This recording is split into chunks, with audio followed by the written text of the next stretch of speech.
How do we know when a running shoe is actually fast for us? I think we've all gone out on runs, especially in super shoes, and we've thought to ourselves, that was a great run. That was a really fast shoe. I'm really happy I got that shoe. But how do you really know if it's fast for you? The way I do that is to interpret my own data, to look at, how fast certain metrics are for a shoe, engage that to other shoes in the same category, and figure out what's going to really be the best for me. Now, that's exactly what I'm going to get into in this video. I'm going to go through 6 super shoes plus a control shoe and really dive into my analytics and my metrics and talk about how I interpret them to really figure out what is actually working for me and what's not working for me.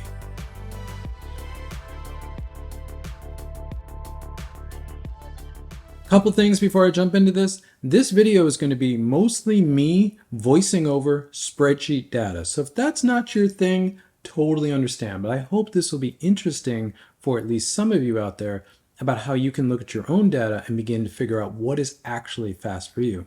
Second thing is, I've been working on this data set for about 4.5 months. And I've actually built this data set 3 different ways.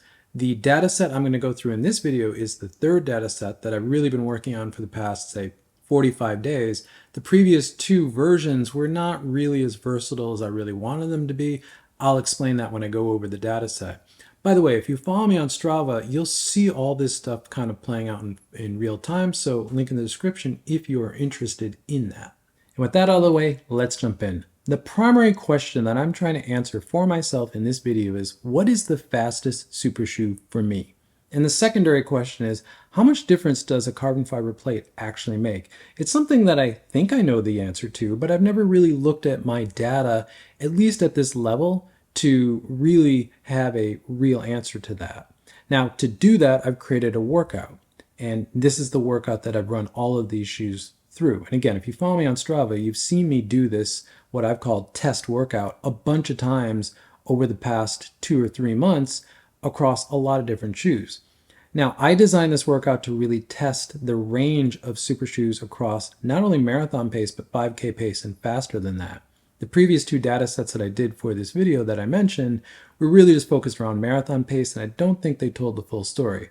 So this workout is a hard-ish workout. It's not a killer workout. This is one that I can go do and it doesn't really kill me for the next day, but I am putting effort in to actually make this consistent, and that's key here. So this workout is made of 3 sets. The first one is 2K at what is my marathon pace, 4:14 per km or 6:49 per mile. The second set is 2 by 1K at 3:50 per km or 6:10 per mile, which is a little bit slower than my current 5K pace. And the final set is 2 by 200 at 3:30 km or 5:38 per mile, which is almost a full sprint for me. Now, what's important here is I was running these by RPE, by perceived effort. So that marathon pace, the first set, is really a 5 to 6. That is marathon pace. I should be able to hold that pace for a full marathon. So we're talking 2.5, 3 hours in that range. The 1K is a 7 to 8. Again, that's a much shorter effort to do a 5K or even a 10K. So that seems about right.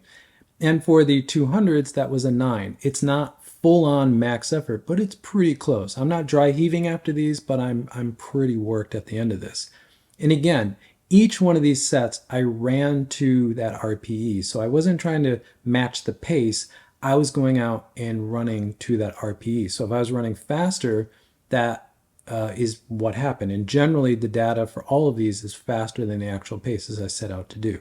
And the 6 super shoes that I ran through this workout were as follows: the Adidas Adios Pro 3, the Adidas Takumi Sen 10, the Nike Alphafly 3, the Nike Vaporfly 3, the Asics Metaspeed Edge Paris, the Saucony Endorphin Pro 4, and my control shoe for this was the Nike Pegasus Plus. Originally, I had intended the control shoe to be the Adidas SL2, but the more I ran in the Peg Plus, the more I realized that that really is the better comparison here, because it is a true full super foam shoe, just like the 6 super shoes, but there's no carbon plate in that. So that really is the orange to orange comparison, as opposed to the Adidas SL2, which is some super foam, but there's also a large carrier foam on that. So it's not as exactly one-to-one as this comparison is. Now, going back to the workout setup, I designed this workout to really test these 6 super shoes. Now, I expected all of them basically to do the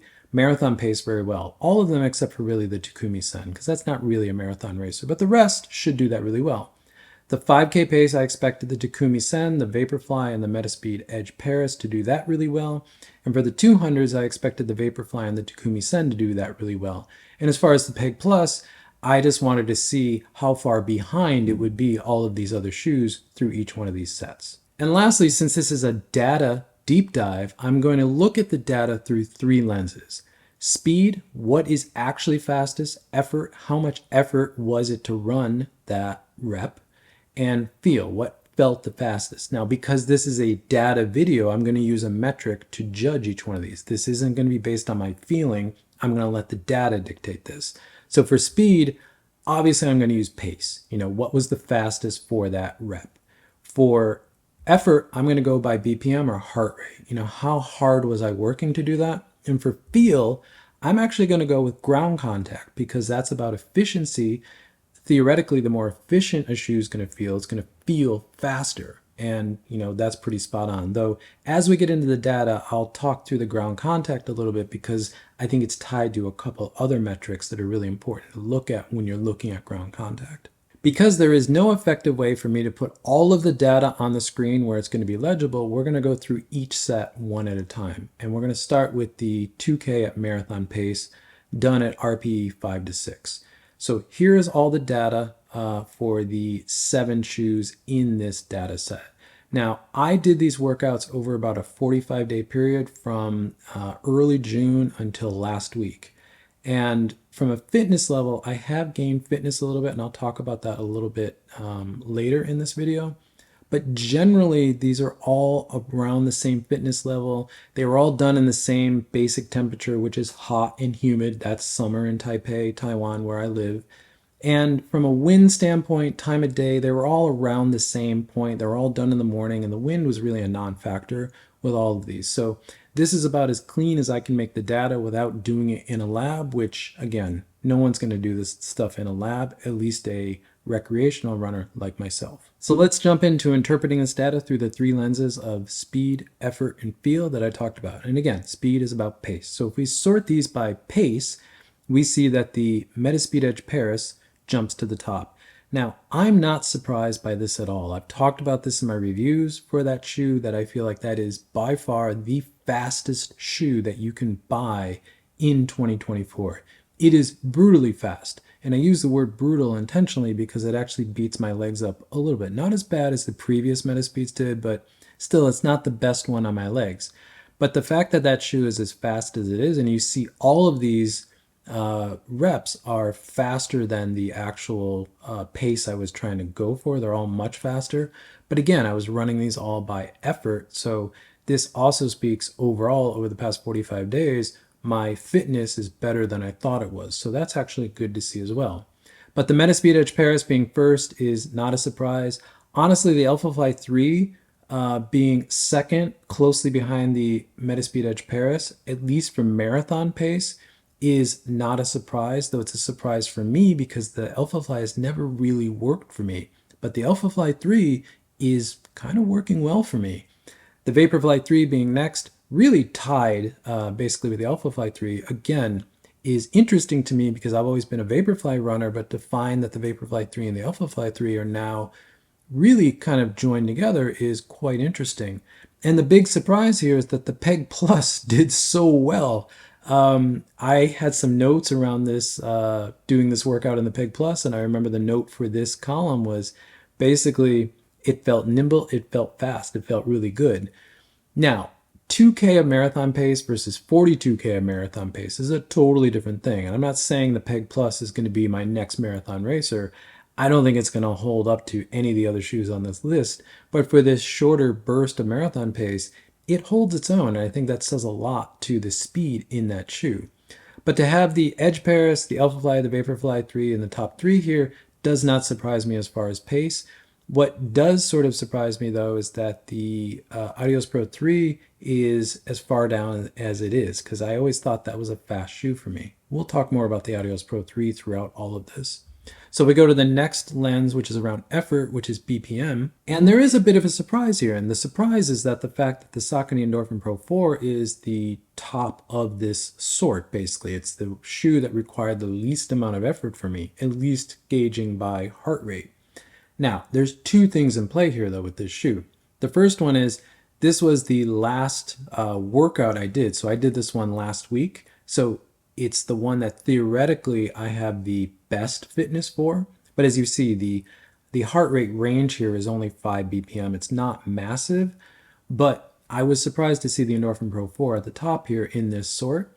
But also, I think this speaks to how well the speed roll technology in the Endorphin Pro 4 actually works.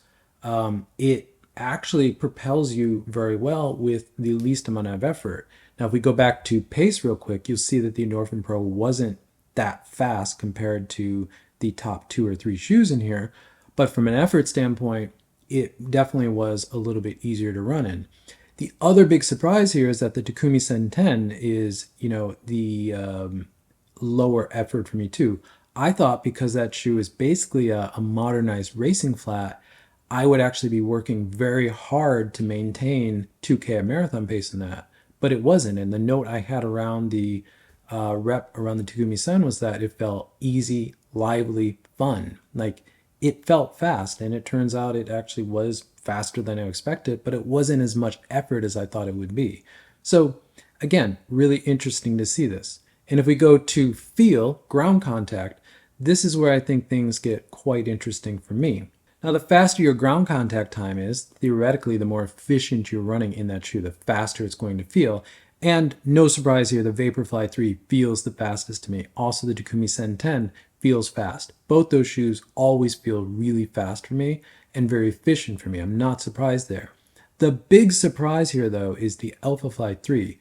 The fact that the ground contact time is not that much slower than the Vaporfly 3, but the more interesting thing here, and this is where I said that with ground contact, you need to look at a couple other numbers. Looking at the steps per minute, or the cadence, at 181, and then the stride length at 1.4 meters, that tells me that I'm striking quickly, but gliding more. I'm floating more in that shoe. The AirPods and just the technology in that shoe is actually allowing me to float longer, lengthening my stride.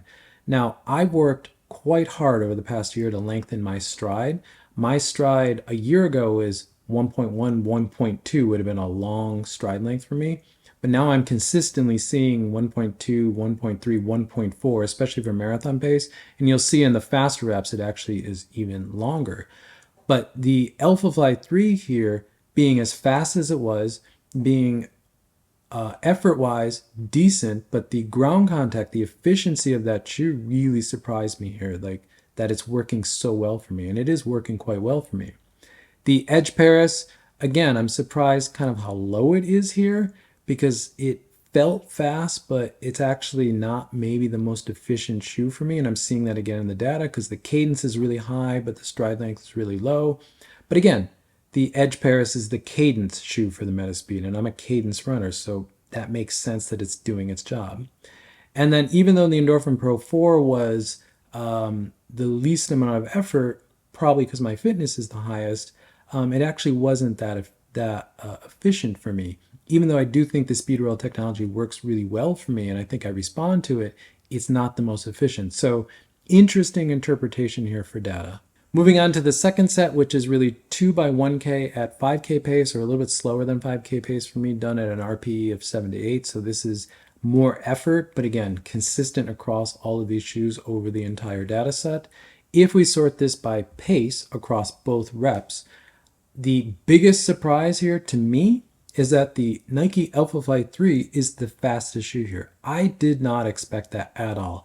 I thought the Vaporfly 3 would be fast. I thought the Metaspeed Edge Paris would be fast. I did not think the Alphafly would be the fastest. And not only is it the fastest, it has the fastest actual rep, as you can see in rep 1, but it just is consistent consistently fast across this shorter pace. Now, I did not expect an Alpha Fly to work for this faster, shorter type of running. My experience with the Alpha Fly 1 and 2 was exactly the opposite of what this is showing me. So that shows me again that the Alpha Fly 3 I'm really responding to, and it works really well. They've really resolved a lot of the issues I had with the 1 and 2, and the 3 really works well for me. Now, the Metaspeed Edge Paris being number 2 is also a bit of a surprise because, again, I typically find that I don't respond to shoes with a lot of rocker in them, and especially when I'm doing faster running, I feel like it kind of gets in the way. And the note I had around both these reps was that it did feel like I was kind of stumbling over the front of the shoe on toe off, but it's fast. The Metaspeed Edge Paris is a very, very fast shoe, and again, across both reps.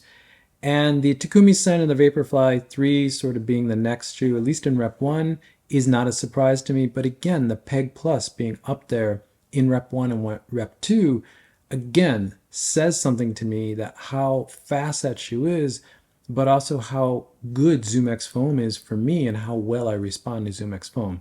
Really quite interesting here. Sorting this by BPM or heart rate, the Vaporfly 3 for both reps jumps to the top, being the least amount of effort, at least from a heart rate standpoint. Again, I'm not surprised there. It's also the Vaporfly 3 wasn't that much slower than the Alphafly 3, but was not surprised by this. But again, in rep 1, the Endorphin Pro 4 is up there at the top. Again, with the amount of toe spring and forefoot rocker in that shoe, I did not expect it to work as well or be as low effort as it actually is for me, especially for the faster running. But again, the note I had for this was that it felt like I was stumbling over the forefoot, the toe off of the Endorphin Pro 4 when I was really going faster. And it was one of the slower shoes here. But again, the range here is not massive, but I think the real outlier here now is the Peg Plus. Even though the Peg Plus was right in the middle as far as pace, it was a lot of effort to do that pace. I was well above where I'd be comfortable doing. 165 BPM is the upper edge of threshold for me, but 174, if I'm doing 174 for any length of time, I'm going to start to burn the candle really brightly, and it's not going to end well for me. So it shows me the Peg Plus is a great workout shoe, but it's not a racer, which makes sense. It's a trainer, not a racer. So again, obvious distinction here, but it's really good to see the data back that up. And lastly, with feel or ground contact, how efficient I am. I expected the Takumi Sen to be the most efficient shoe here. That is the 5K racer technically in this list. And it was by feel the fastest. It wasn't the fastest in pace. It did well in pace, but it wasn't the fastest. But by feel, it did very well. And the Vaporfly 3 being up there, I'm also not surprised. I am, however, surprised by the Adios Pro 3 feeling fast for this faster running, for this 5K pace, because it wasn't fast at all, but it actually felt like it was being fast. And this is where the Adios Pro 3, at least this data set's showing me that there's something weird about the Adios Pro 3 for me, that even though I enjoy the shoe, I really enjoy running in it, and I've always thought I was fast in it, I'm not really that fast in it, and it kind of messes with my form a little bit because it was being somewhat efficient here, but the pace was way off. If you look at the pace, it was not really within the same range. And we're talking, a few seconds here, but it's enough in this data set that it matters, that it just wasn't that fast for me. And from an effort standpoint, it was a lot of effort. So interesting. Maybe I went a little bit harder in that rep because I was trying to prove something with the Adios Pro 3, but I don't remember that, nor do I have any notes in the training log for that day around that. I just think it's an interesting sort of look at data telling me something that I thought, telling me something opposite from what I actually thought. So again, this is why looking at data is actually quite important. And moving to the final set of 2x200s done at RP of 9, not 100% max effort, but pretty close. I think what's interesting here is across the board, the data is the most rich for me here because it's telling me a lot of things that I did not expect to see. So if we sort by pace, I'm actually seeing in rep 1 that the Metaspeed Edge Paris was the fastest shoe across any of these reps in the 200. I did not expect that. I thought I'd be stumbling over the rocker in the forefoot of that shoe. I did have a note in the training log for this that I did feel like that. I felt like I was tripping all the way down the 200 in this.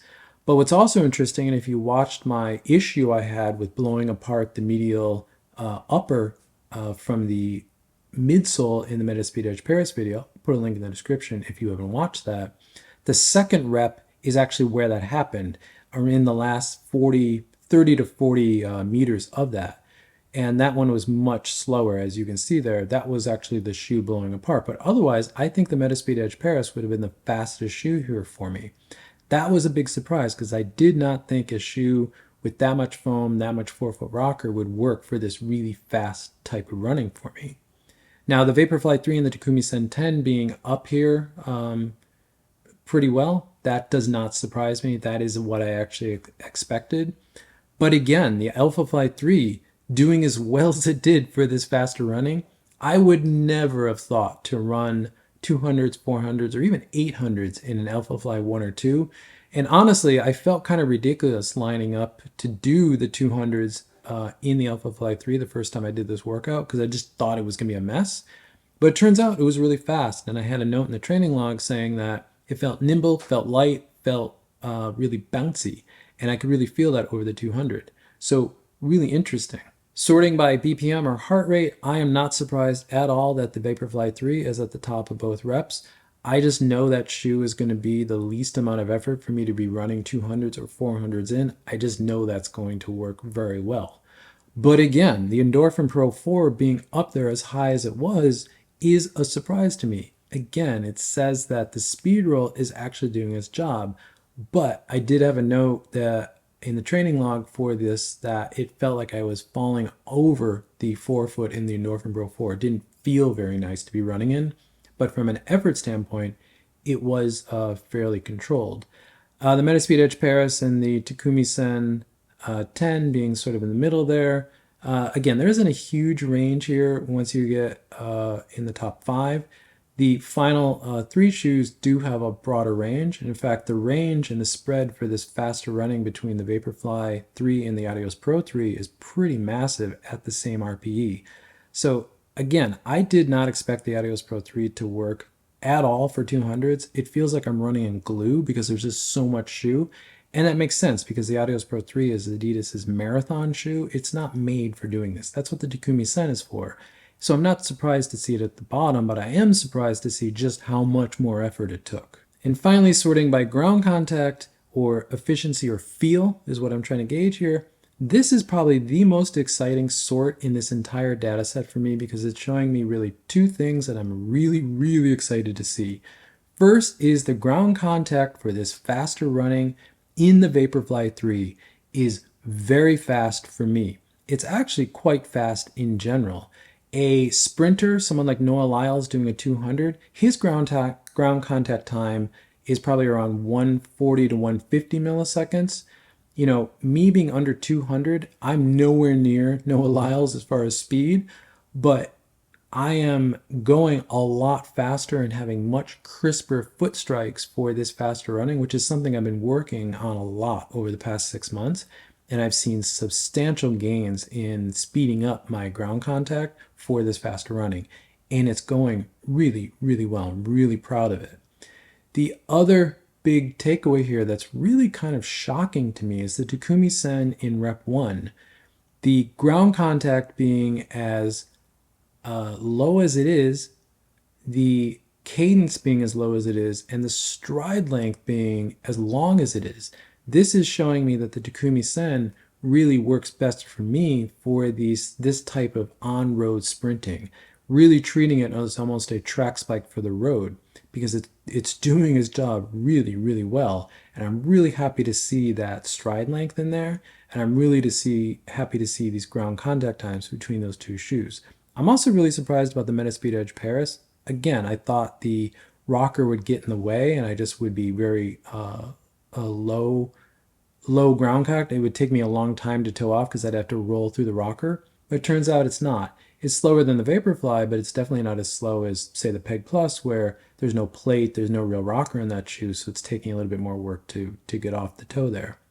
But overall, really interesting to see that. And in rep 2 in the Takumi Sen 10, It's really interesting to see my cadence get up above 200 and the stride length still stay fairly long for me, and the ground contact time being, again, really low. So that, again, tells me that the Takumi Sen 10 is a great workout shoe for me. It may not be the fastest shoe for me, but is an excellent workout shoe. Let's total this all up and get into some key takeaways. Now, this is me taking all of the finishing numbers and putting them on the same scale and totaling those up. Lower number is better. So this is where they finished 1 through 7 on the all the data that we just went through. So if we sort this by pace in the speed column, the Metaspeed Edge Paris being outright the fastest shoe for me is not a surprise. As I said, that is the fastest shoe that you can buy in 2024, without a doubt. What is a surprise here, though, is that the Alphafly 3 is my next fastest shoe. I thought the Vaporfly would be the next fastest, and it's only 1 point off. But the fact that the Alphafly 3 is, again, so high up there, and it is so close to the Vaporfly, and I think it's probably much more efficient over longer distances, which I'm not really running right now, but over a marathon, by far, the Alphafly 3 is going to be the better option for me because I'm going to be able to maintain this speed much longer in that shoe, is, again, very, very interesting. And then the thing that was, I think, the other kind of sad takeaway here is that the Adios Pro 3 is the slowest shoe across all of these reps for me. It was continually at the bottom. Like I said, it's a shoe I love running in. I thought it was fast for me, but it's turning out that it really isn't very fast for me. It's not a very good shoe for me to trying to run fast in. Sorting this by effort, I am not surprised at all that the Vaporfly 3 is at the top. That shoe just feels light on my feet. It doesn't ever feel like I'm putting a lot of effort into that. I feel like because I've raced and run in that shoe for so many years, I know how that's going to work. And the amount of effort that it actually takes me to make the Vaporfly work for me is not super high. But the surprise here is that the Endorphin Pro 4 is equal to the Vaporfly. It's not as equal as far as speed, as you can see, just look over to the 13 and the 29 in the total for the speed column. It's not as fast as the Vaporfly, but from an effort standpoint, the speed roll technology in the Endorphin Pro 4 does work for me. I do respond to it. It's not always fastest, but it does work for me as far as effort. So for a longer race, like say a marathon where maybe I don't feel as in shape, I'm not as trained as I want to be, so I'm not actually going to race it, I'm just going to run it, the Endorphin Pro 4 would be a really great option for that because I know I'm not going to go all out. I'm not going for speed, but I'm going for comfort. I'm going for a shoe that I know is going to carry me through the race at a decent-ish time. The Endorphin Pro 4 is going to do that really well for me. That's really interesting to see. And then the Takumi Sen 10 and the Alphafly 3 being similar surprised me because, again, there's a big weight difference there and there's a big just sort of feel nimbleness difference. But again, the Alphafly 3 is proving that it really does work for me. And I think this data really confirms that. And then feel or overall sort of how well is it working for me? Efficiency, if you will. Vaporfly 3 and Takumi Sen 10 being at the top of that by a lot does not surprise me. Those are two shoes that just feel light, nimble, fast on foot. I enjoy running in them. I know when I put those on my feet, I'm going to be fast. I'm not surprised at all. Maybe the biggest surprise here is just how much faster they feel for me and how much better they do actually work for me compared to everything else in this list. Given the difference between the Vaporfly 3 and the Takumi Sen 10 score to the Metaspeed Edge Paris, which is outright the fastest shoe here as we just looked at in speed, is really telling. It's really interesting. The Vaporfly and the Takumi Sen are two shoes that work exceptionally well for me. Sorting all of this table by the total column, everything added up, we get this. The Vaporfly 3, by the data, is the fastest shoe for me. Now, I'm not surprised by that at all. In fact, the way these sort out as far as the totals are kind of how I would have placed them before I even ran any of these workouts. The Vaporfly 3 at the top does not surprise me. The Takumi Sen 10 being second doesn't really surprise me. What does surprise me is how far behind the Vaporfly 3 it is. But again, very different types of shoes. But where I do begin to get surprised is the Metaspeed Edge Paris being as far away from the Vaporfly 3, but also very close to the Alphafly 3. Now, the Alpha Fly 3 and the Metaspeed Edge Paris, I think, are two of the fastest shoes that you can buy in 2024. They are really grouped around each other, but obviously the Vaporfly 3 is still working for me.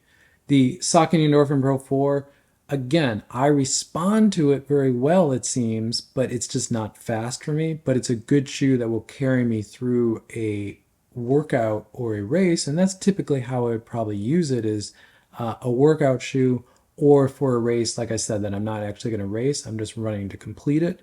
The Endorphin Pro 4 is probably going to be a really great option for me. And the sad thing here, again, is the Adidas Adios Pro 3 just does not work for me whatsoever. It's not really efficient for me, it's not fast for me, and it doesn't really particularly feel that great in most instances, which kind of makes me sad because it's, again, a shoe that I love running in and I highly recommend it, but it just doesn't work for me. And I kind of knew this, if I really think about it, because I've never really truly considered racing the Adios Pro 3. I just thought it would be much better off than it actually turns out it is. And then lastly, the Peg Plus being, at the bottom, does not surprise me. It's a non-plated shoe, but this does answer the question, particularly if you look at the Vaporfly to the Peg Plus, that a carbon plate really does matter. There's a big difference here. But again, when you're getting into a carbon plated shoe or carbon rotted shoe like the Adios Pro 3 here that isn't really working for you, it isn't much different from a non-plated workout shoe like the Pegasus Plus. So the Peg Plus is working for me about as well, if not, I would say better than the Adios Pro 3 is, because from a score standpoint, they're very close. But again, there's much different technology or less technology in the Peg Plus. So again, carbon fiber plate makes a difference, but it has to be a shoe that works for you, because again, the score from the Vaporfly 3 or the Takumi Sen to the Peg Plus is massive.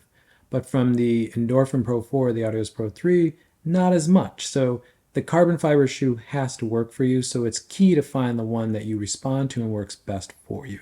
If you made it this far, thank you for making it to the end of the video. I know that type of video is not for everyone, but hopefully you learned something, you learned how to interpret your own data and really validate what you think is fast and maybe what you think is not fast, because you may be surprised when you get into your own data.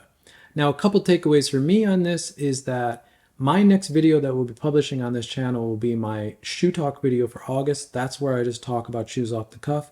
I'm going to talk about some of the shoes and where I'm going with what shoes I'll be running in over the next few months based on this data and based on some other things that I'm doing, which is the second point that's going to spawn another video. I'm going to do a training update in September around where I'm really going to be focusing my training efforts over the fall and winter, probably into the spring of 2025. It's going to be the update to the 5K training video that I did back in April. I'll put a link in the description if you didn't see that one.